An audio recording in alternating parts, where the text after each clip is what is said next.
Do you feel, as a teacher or a teaching assistant or a school leader or as a person who has any other role in school for that matter, that the work itself is taking its toll on your mental health? Do you feel like you're experiencing burnout?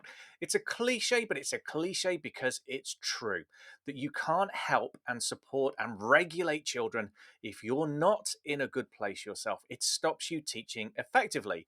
You can't pour from an empty cup. And that's why in this episode of School Behaviour Secrets, we're going to talk to Kate Whittlesey about the important topic of self-care for educators, what we can do as school leaders and teachers to ensure that we look after ourselves so we can stay on the top of our game. That's all coming up in this week's episode of School Behaviour Secrets.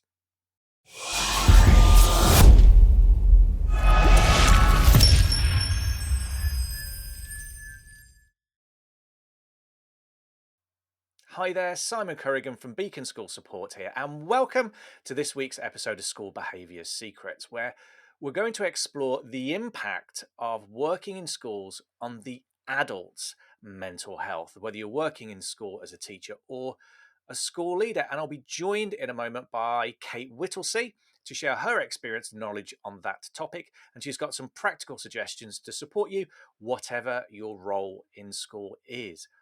But before we get to that, if you're finding the podcast useful, maybe you're new to the video version of the podcast on YouTube, don't forget to like and subscribe. And if you're listening to the audio version and you haven't followed us yet, come on, what are you doing?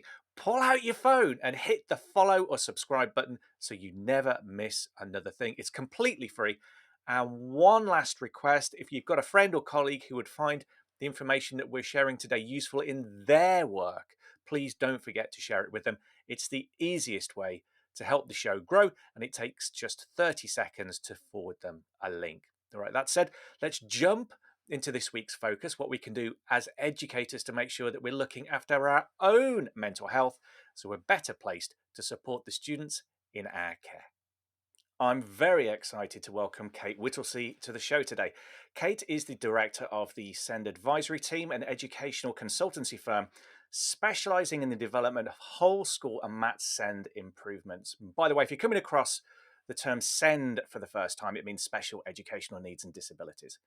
Kate has experience of working across all age ranges of education from birth through to post 16. She has vast educational experience across the UK, including Trust SEND leadership, SEND and whole school improvements at multi-academy trust level, directing regional SEND provision and local authority SEND advisory roles. Kate and her team have developed a positive reputation for successfully working with schools, from those in need of rapid improvement through to those with an Ofsted rating of outstanding. And she and her team carry out a vast range of SEND improvement work across the UK. Kate, you are obviously very, very busy. Thank you for being on the show.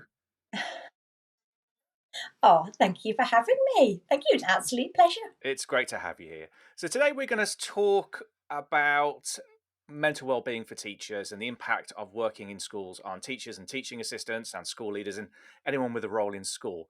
I thought it'd be a good idea to start with a state of the nation and sort of given your experiences working with schools. We talked about how you work with lots and lots of schools across the UK, and particularly your work around supporting pupils with special educational needs. What do you see right now in terms of teachers' mental health and their well-being? Well, first off, what a perfect time of year to be talking about this. I mean, we, as teachers, don't we, in the education sector, we have these lovely long summer holidays, which can be a challenge in themselves for some. But we come back and we have that joy of being back and we feel really energised. And this is the best time to be talking about self-care, how we can look after ourselves, because actually, hopefully, we're in a good place so we can start to prepare for the year ahead. So perfect timing, Simon and team, absolutely perfect. So in terms of what we're seeing, you're absolutely right, we work across the country, and you only need to walk into a school straight away to see the environment that staff are working in, and the constant requests for information, parental demands this time of year. Right, have you got your displays up? Do you know all your key pupils? Have you got your lessons planned? Have you had your meeting with your teaching support staff? It's constant, isn't it? That constant barrage of demand on teachers at the moment. And I think when we're definitely talking about ascend, we've seen that need rise in the classroom quite dramatically if you think over the last 10 years. And I know some of your listeners won't quite be as old as me, linking back that long ago, but actually that need has risen, and the demand on teachers now when we're talking about special educational needs, I think we underestimate that demand that's placed on classroom teachers and leaders as well. So when we're looking at those figures, I mean, we've seen an increase of 101,000 pupils with special educational need since 2023. I mean, that's huge, absolutely massive. And then when we're talking about, when we split up SEND, we talk about E and K code pupils. And the E code pupils are those pupils with an educational healthcare plan. The numbers of educational healthcare plans have risen. And then the numbers of pupils we refer to as K code pupils, those are pupils that don't have an educational healthcare plan, but instead have just whole, I say just, it's massive, but whole school support. Again, that has risen as well, up to 13.6%. So when we're looking at those pupils' needs within the classroom, teachers are navigating what does the pupil need, what's in the EHCP, external influences as well. And that's all adding to the workload. So it's a massive thing at the moment. And when we're looking at the number of staff that, especially by the end of the academic year, that are suffering from either stress, mental health, etc. I mean, the numbers are just continue to rise, don't they? And I know that you guys hear this all the time, but they do just continue to rise nationally, which is scary. I think we're in an uncertain time, aren't we? We are, and there's rightly a lot, I think, of attention in the press and focus in the media in general about there are more and more SEND, more and more children with SEND needs, and parents are rightly frustrated and they're worried about their kids because they can see their kids not getting the support they need, and schools are not being given the kind of budgets they need to meet that demand. But what's been missed is then the impact on the individual teacher in the classroom who has more and more children with high needs in the room, but they don't have the staffing or the resources to manage that child. So while the child is falling behind and having their own difficulties, and it is important we focus on that, also we can't neglect the impact of the people in the classrooms doing their best, and then they get the frustrations of teachers and politicians and and the media, and that's really tough. That's really tough if you're in there trying to do your best every day without the resources to make the difference that you want to make. I think we underestimate as well the impact of, especially if we think to primary schools, that teacher is meeting with the parents day in, day out. And actually, you've got a parent who wants the very best for their child. And because of the complex nature of the system that we've got in terms of SEND at the moment, the lack of resource, what we're finding is that the teachers are at the forefront of having to answer some really difficult questions. And they've also got quite understandably the emotions from some parents as well, that either comes out as very challenging behaviour from parents, or parents being really upset that they don't feel the child's getting the support they need through the educational healthcare plan system or funding or school resource, whatever that is. So teachers really do take on a huge brunt when it comes to special educational needs. Even if they've got fantastic leadership teams to support them, they're still the person there day in, day out, aren't they? At that door. And it takes toll. It really does. It does. It's easy to make these funding decisions if you're sat in the DFE at Whitehall and you're not the person being abused or shouted at a classroom door at the end of the day by someone who's just at the end of their tether. I'm not sort of making aspersions against parents, but you see people who are parents who are just at the end of their tether because they see that their child's being left behind. So what's the impact then of sort of self-care in this situation on our ability to be effective in the classroom?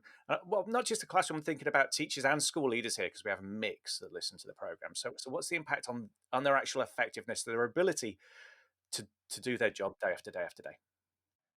Well, what I see is it's very personal, isn't it? How the workplace environment and high levels of workload, it's very personal to that individual. But we work a lot with Senkos in terms of coaching and mentoring, and what we're seeing is that lots of Senkos, they don't have that support network around them. So when they don't have that support network around, just because it's quite a lonely job, it means that they tend to either find that they express their frustrations, maybe by not necessarily being as constructive with members of staff or parents, and then they reflect and look back because they're tired, they're lonely, they haven't had time to talk things through.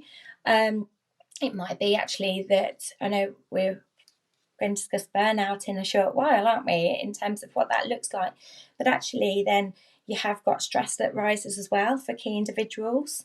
I think if you don't look after your own well-being, then you've got to understand that actually that is going to impact on your daily practice. Yeah, absolutely.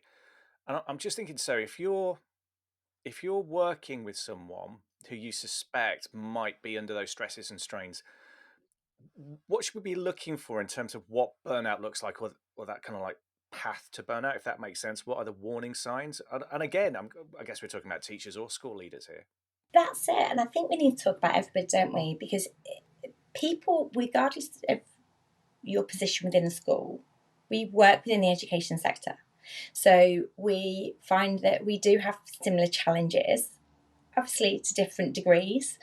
But what I think we have to be really careful of is that we don't just say as a society, oh, leaders probably suffer the most stress and school teachers don't. That's not true at all. And there has been recently a survey that shows that actually it's now actually more teaching staff, so outside of leadership teams, that have the most stress. However, it is head teachers that suffer the most burnout and leaders. So it's interesting. But there's a brilliant report actually. If you, it's by Mental Health UK, and that was produced in January 24. And this report shows how burnout and stress are very, very different. But burnout occurs when you've had repeated or high pressure demands over a long period of time. And that report goes through and it separates it out into your physical, your emotion, and the behaviour symptoms as well that you might see within people. In terms of what you might see, things like somebody complaining of frequent headaches. It's a very common sign of burnout. Constantly saying they're tired, they're exhausted all the time. Somebody who's constantly feeling well. That's because it is a physical. It's that their immune system is low. That's the difference between burnout and stress. And it's a physical thing. It's a medical thing. Might be difficulties breathing, etc. High blood pressure. So you've got the physical element, and then you've got the emotional. Senko role is highly pressured, as we all know. I walk into a room, and I do have some Senkos who see me and burst out crying. Hopefully that's not because it's me. I want to caveat that, Simon. um, We have that experience too. We meet a lot of Senkos who are literally on the edge. They're finding it hard with the day to day, just because the pressures, the increasing pressures. that's it, isn't it? And I am very careful, and I say to some of the Senkos we work with, it's good. It's good to have that emotion in that controlled environment. It's good to have that support network, and that again, being upset, etc. Emotion can be a form of stress. But what we've got to make sure is that actually we don't get to the point of burnout. And that's what this report is brilliant at helping everybody understand, that it is long-term pressures over a period of time. And that's why it's vital, isn't it, that when we're seeing people with the symptoms of stress, actually we've got support networks in place, and we don't wait until people are much further down the line and we're risking burnout, which is a separate thing. And to even put it in harder terms, actually, like pounds and pence terms, in a school that's strapped for cash, if you've got someone who then goes off with stress for 6 months, you've got to pay their salary, and you've got to pay the salary of the person that comes in to take the class. So stress is actually expensive, not just in terms of the emotional damage that it does and the health, impact on the person that's out, but also on the school budget. It really is, isn't it? And you think about the impact as well on parents. That if you're a Senko, and sorry, I keep coming back to Senkos because they're obviously the bulk of the people that we work for, but actually takes the classroom staff, leaders, head teachers, etc. if that person is suddenly off work, that really unsettles parents who've built up that relationship with them over time, and it really, yeah, really unsettles everything, doesn't it? I've worked with people that have said, "Oh, I'd never have burnout, and I know my well-being," and actually, they have become burnt out, and it's only afterwards that then they've reflected and said, "Actually, yeah, we should have seen this coming," because those long-term pressures aren't sustainable. So I just say to anybody listening now, it's it's not a taboo subject, and we're at this time of the year now where let's really think about how we can consider our well-being as we move through the year, how we can be aware of what the symptoms of stress look like, but also then what the symptoms of burnout look like that are very different. And just being aware that it can happen to anybody, even if you regard that person one of the strongest people within your school, your multi academy trust, just be aware it can happen. So we've talked about what burnout and stress look like and the impact on the school and the individual. So let's turn now to what the individual can do, because we've got to set up a sustainable work pattern. Absolutely. As a sector, we're constantly on the go, aren't we? All the time. It's go, go, go, go, right? From the moment we step into that school. And I remember coming into education back in my very early 20s. And I remember speaking to leaders, and they said, "Oh, we never go to the toilet. Oh, we never grab a cup of tea. Oh, we never get any downtime because we've got to be on duty. Or we're meeting these pupils at lunchtime, we're delivering these interventions." Now, that is incredible. And I fell into that as well. So, what I want you to think about is reflecting on your day. Now, there's some fantastic material to read, and we can put it in the links and stuff if you want, Simon. But it's all about 3 circles of influence. So, looking at those things that you can control within your day-to-day work life, what can you control? What can you influence, and what can you not control? And thinking about your day. So, what we do sometimes with some leaders is we get them to write down everything they've done that day. And now every single people will be thinking, "Oh, Kate, that's even more workload. You're piling on more workload." But actually, the outcome of it should lower your workload. Because if you can think about your activities throughout the day and what you're doing, especially if you're working ridiculously long hours, then do split it up and think about, right, what are the things I can control? So, for example, I can control when I'm going to make sure I have enough water throughout the day. I can control when I need to go and have my lunch because I need to set my boundaries. I can control what time I am going to leave work. Believe it or not, I know some people go, "No, I can't." I can control if I'm going to leave work at 5 o'clock or 6 o'clock after my meetings. Then think about things you can influence. So thinking about your teaching and learning styles, etc., and how you can influence that. Thinking about your relationships with parents, thinking about relationships with TAs, etc. Think about your relationship in terms of how you might liaise with your leadership team if you're a classroom teacher. All those things you can influence, and then think about the things that are completely outside of your control. So that's things like government policy. If you're a Senko, EHCP, a deadline consultation, etc. They're things that are outside of your control. And then once you've got that, then think about, right, how can I get those things that I can influence into my working day? How can I take those things that are within control, and how can I actually maybe take more control of those things if I'm not, say, stopping for a break, etc. So think about reflecting on your working day. And then also don't be afraid to put your out of office on your emails. And this is a big change, isn't it? Because people are communicating with teachers all the time now. Like 15 years ago, we didn't really email parents. We didn't have dojo messaging systems.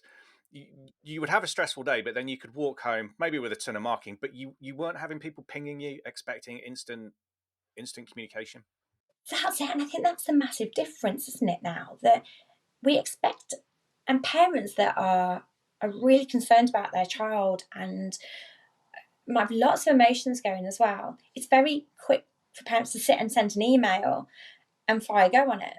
Well, if that's landing in your inbox at 20 past 6 on a Wednesday evening, gee, that might be a time that's really important for you and your family to sit down. You might be having a meal.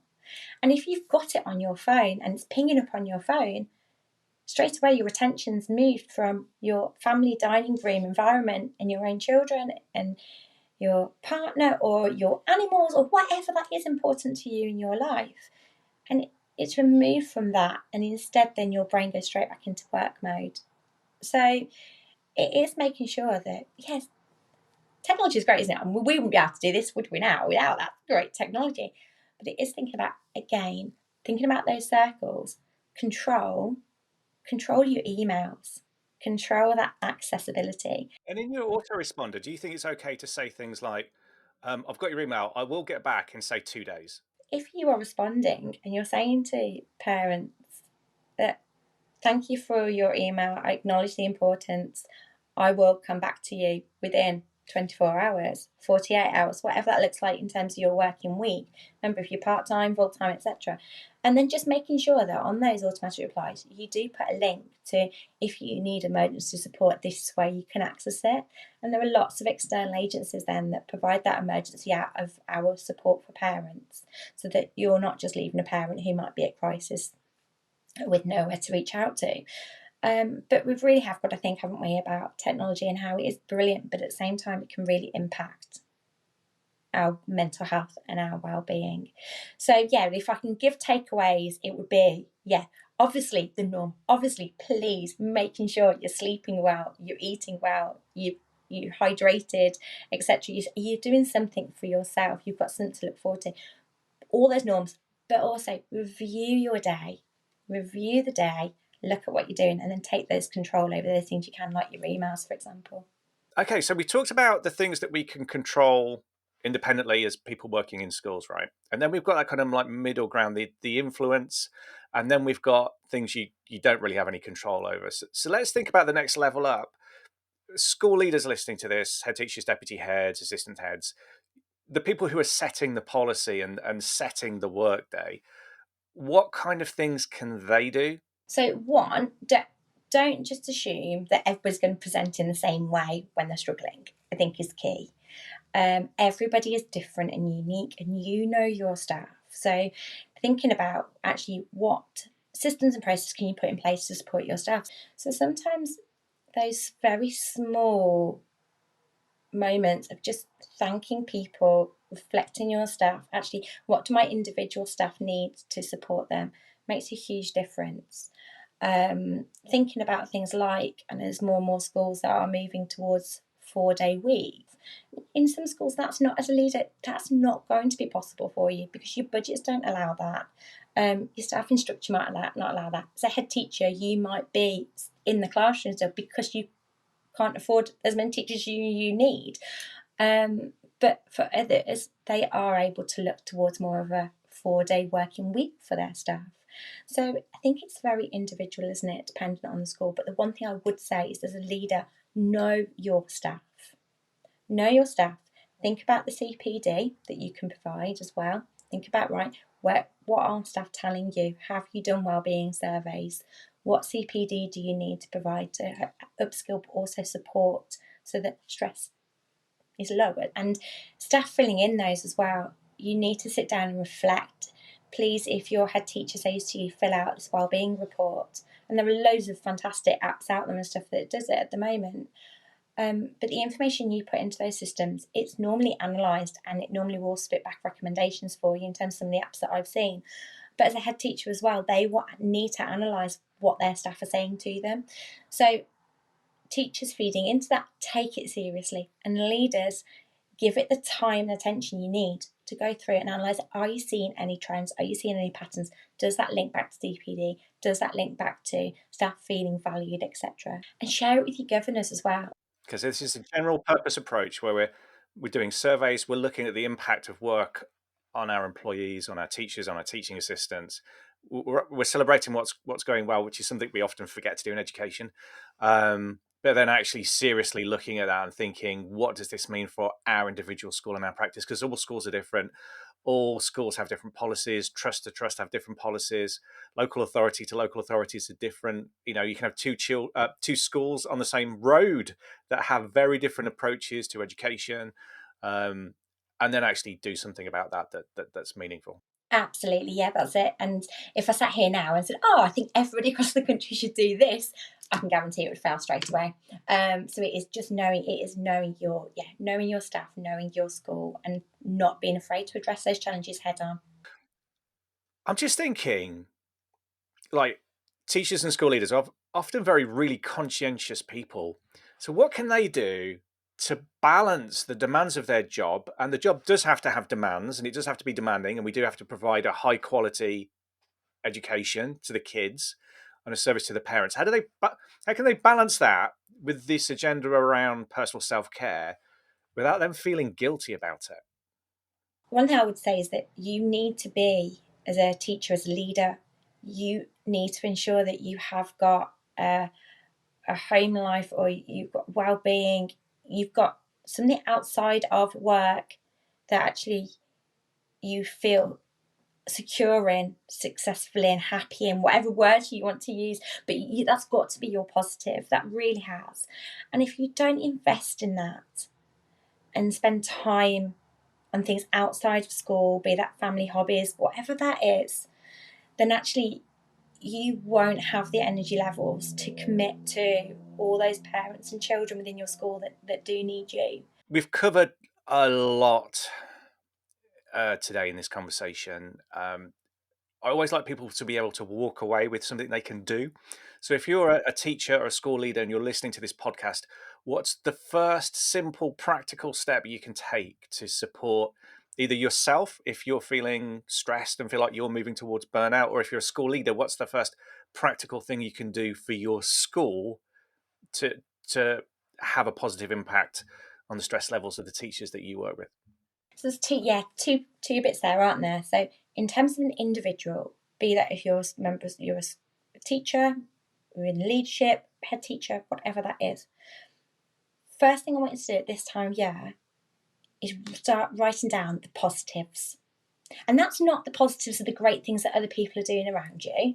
It's the positives about what has been your impact. So that actually, if you are having times that are difficult and you're just thinking, I don't feel like I've done anything well, I just feel like I've got the weight of everything on my shoulders, you can actually just refer back to that and go, actually, I did do that well. If you are a leader and you're looking at your school and you're thinking, right, I've got concerns about well-being, if you're not running things like well-being indexes, if you're not doing that type of stuff, get onto it straight away. Run one now, run one mid-year, and run one at the end of the year as well. And just please do not be afraid of the results. Instead, take the results, analyse them, and then don't take that as a personal reflection of you either as a leader. Because I think some leaders, we take things on really, really personally. Look at it and say, right, what can I change? And again, we come back to those circles, aren't we? What can I change? What can I influence? And what can I really struggle to change? And just map out that pathway. And then remember, all your staff are unique. And Kate, how can we find out more about you, your services, your resources? Where do we go? Best place to contact us is, well, type into Google the Send Advisory Team, and we should pop up. Fingers crossed. But we're at www.sendadvisoryteam.co.uk. And all of the information about what we do, how we support Senkos, Send Trust Leads, our school improvement work, our specialist hub, everything about us is on there as well. I'm easily contactable. LinkedIn, email, phone, etc., etc., and all the information is on the website. But yeah, please, I just encourage anybody, reach out, especially if you're a Senko, reach out before you get to the point of burnout. And as ever, I'll drop that direct link to your website in the comments if you're on YouTube, or in the show notes if you're listening to the audio podcast. Kate, I always ask this question of everyone we have on the show: who is the key person, or what is the key book that you've read that has had the biggest impact on the way that you work with kids? I have three key pupils that I always remember. One who said to me that she felt like she'd been handed a pack of cards, and she felt like that pack of cards was. She said about how it's all in the wrong order, and it was a really bad set of cards that she'd been handed. And she said, but that set of cards won't define me. And she went off to university. She went off to do fantastic things, actually from a really challenging. Some of us, it would have been quite an awful background to witness me part of. And she said, I just this set of cards can't define me, and that's something that's really stayed close to me over the years, to help pupils and make sure that we're providing that a support network around the pupils in our society that are the most vulnerable. And then there's other people I worked with who turned up with a penknife in his pencil case. And the following week turned up with back in the day when he was kept in police custody, and he turned up with a little plastic wallet with a single pencil and rubber in, but he turned up to school. And it's those key things and those key events for me that actually have really shaped who I am, but also what the company is about, and how we can impact education. So yeah, I'm afraid I've deviated a little bit there, Simon. So it hasn't necessarily been a key person or a key book, but it's been key people, but key students, I think, over time. Thank you for sharing those personal experiences, because I think a lot of people will be able to relate to that who watch and listen to this. Kate, we've run out of time. Thank you for sharing your time and experience with us, and you've given us, I think, food for thought and practical things we can go away and start doing in school. So thank you for being on the show. Oh, thank you ever so much for having me, and just look after yourselves, everybody. All right, you're in a fantastic profession, but let's all look after each other. So thank you for having me, Simon, and speak to you soon.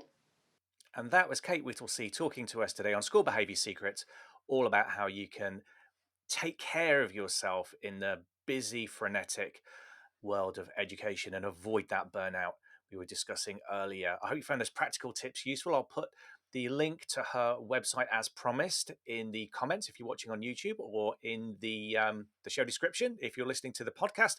And also, Kate's going to share those links with me about that study on burnout and the different sort of circles of influence that we can have over the stresses that we experience in our own lives. So if you want that material, make sure you check out the comments or the show description. Thank you for joining me today. If you found this useful, remember, do like and subscribe us so you can get more of this information in the future. And if you've heard something that you think would be useful for a colleague or a friend that works in another school, feel free to share that too. Or if you want to take a snippet of this, by the way, if you're watching the video and you want to take a snippet of the conversation that might be useful for part of a staff meeting, feel absolutely free to do that. I hope you have a brilliant week, and I look forward to seeing you next time on School Behaviour Secrets.